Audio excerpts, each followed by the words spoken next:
Hello and welcome to the video, guys. We're going to be taking a look at a game I played in the T37. This is going to be on Province, and Province is an interesting map, man. I was playing this one with my dad, but Province to me is always an interesting map. The reason I say this is because pretty much the whole map is based on crossfire, and depending on what kind of position you take, which in the light tank I'm almost always going to the opposite side.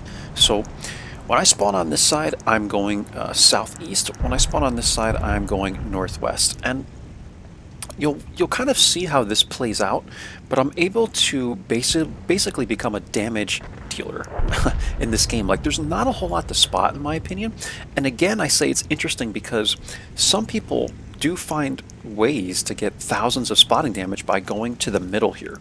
So if you kind of look at this map, I'm going to let the video run actually. Let's let it run. I spot some stuff here, guys. I'm going to start taking shots at the Cheeto. We're going to miss a little bit, but I like to let the game run kind of while I show you this. So in the middle here, you actually have a couple areas you can go, right? You can go to this little area right here. And use these bushes to spot. You can even tuck into here if you want. From the other spawn, you can try and make this work. I think it's much easier to do it from this side and come to this rock right here. And from this bush, you can oftentimes spot a lot of people in this area. It does work, however, I don't recommend this because I feel like once you're down here, it's very, very hard to get back out. So when it comes to a game-carrying opportunity, if the enemy team starts to win, it's very, very difficult to get out of here without being lit and taking damage. And I just hate in this type of world of tanks, where tanks are very, very fast, and it seems to me like alpha damage becomes higher and higher. I don't know, people just become slightly better at the game. People's accuracy is better. Like, I feel like I used to be able to run out of here no problem a couple years ago, but in today's game, like, I just feel like people are a lot better at the game, or whatever you want to, however you want to look at it. But it's very difficult for me to run away now. I feel like I always get hit no matter how quick I am to weave and maneuver and stuff. I find it very difficult to get away. So that's why I say this, guys. I would recommend that you don't take these middle areas. It can pay off, but when it comes to a game carrying opportunity, it's just very difficult to get away, in my opinion, and risky. And it's kind of like El Halif, where you go to the middle, right? Like into that huge ditch. It's very difficult to come back out of this area. Without getting lit and without dying. So anyway, let's get back into the game, guys. I know we missed a good amount of action, but really all I'm doing is just poking this bush and shooting people. I don't feel like there's a lot of strategic things for you to see, you know, when I'm doing this. You can see that I poke this bush, right? We're just getting shots at the Cheeto. I'm making sure I'm not lit. I'm trying to go solid bush, and that's all I've been doing over here for the last couple of minutes as we were explaining this map. So you're not really missing too much. You know, we're really getting the jump on the Cheeto here. I did get whacked by the Tog once, and also the FV304, unfortunately. And what's great is we have this Tog, which he's basically an HP Pinata, I call him. People have their own names for these tanks. I remember streaming and people were saying a couple of different things in the chat, like different names for this vehicle, but basically all you guys need to know is this thing is literally an HP Pinata, I like to call it. You're going to be able to get so much damage off of Togs. I don't know why people play them, honestly. They must be miserable to play because they're so easy to pen, and they're so slow, and they're so big, and they have no concealment. But the gun is actually pretty good on it, so that's something. But look at this, guys. We're at 1,342 damage, almost 400 spotting. We're at 75% on the mark as it stands right now. Again, we've only played 27 battles, I believe, in this vehicle. I said it in the previous video that I recorded on the T21, but I'm not 100% sure. I believe it's 26 or 27 battles. And yeah, like, look at the mark, dude. So the combined values, I should say the combined score that you need, the expected values for this vehicle, it's very low. Okay, it's very low, guys. I would recommend, if you're looking to 3-mark a vehicle, that you play this tank.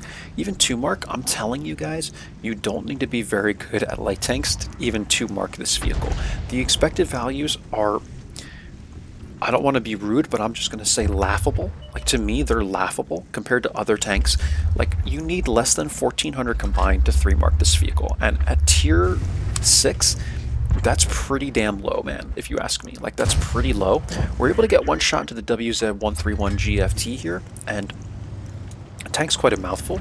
But yeah, we're almost at 1500 damage, guys, and my dad is sitting back here. He has a good angle at people like in this area, and really it comes down to just conserving HP at this point. We're more than 5 minutes into this game. We know it's going to be a close game. Look at the score, and yeah, you have to just be very smart about this. A lot of people will try and poke this bush, shoot, and then shoot again while they're still, like while they're lit and stuff like that. You don't want to make any risky plays because you can see how people are blind firing this. That's why I'm being so timid here and so cautious about how I poke this bush. I spot someone and then I kind of pull back, and I'm just constantly doing that. I'm trying to keep myself safe behind this rock. If you can see, like how I'm doing this, like I pull back, pull forward, pull back, pull forward, pull back, and I constantly do that because watch what happens to the Skoda. Like eventually he's going to pull up, get a little too aggressive. I believe. I know someone got too aggressive. Maybe it was someone over here, but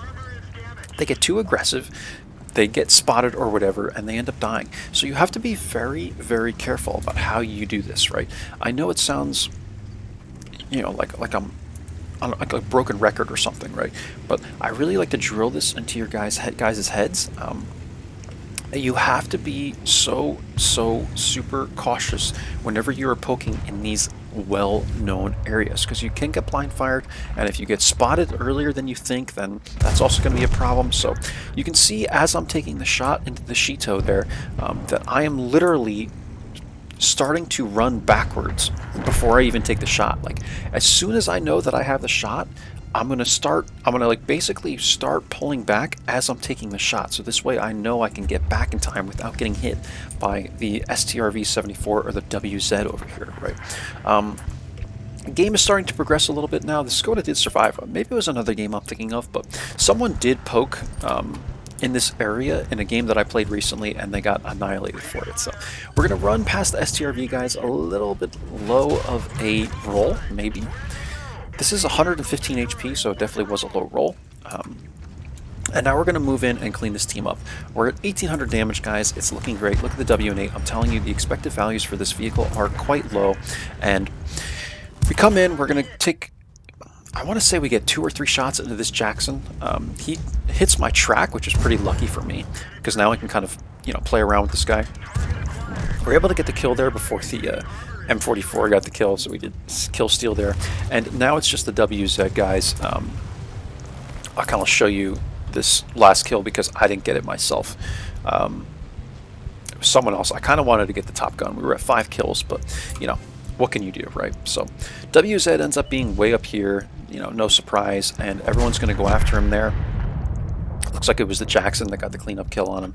And there you go, guys. That's the game. So I've been doing this thing now where I'm taking the free camera and trying to find like a good vantage point and just taking a photo of the whole map.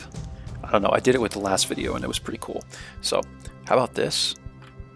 Maybe we'll go on top of a building or something. This is pretty cool. Like if you were standing up here, maybe. Yeah. Let's do it like from right here. Like as if we were standing up on this ledge. Okay. Get some sky in there so I can get some text. Awesome. And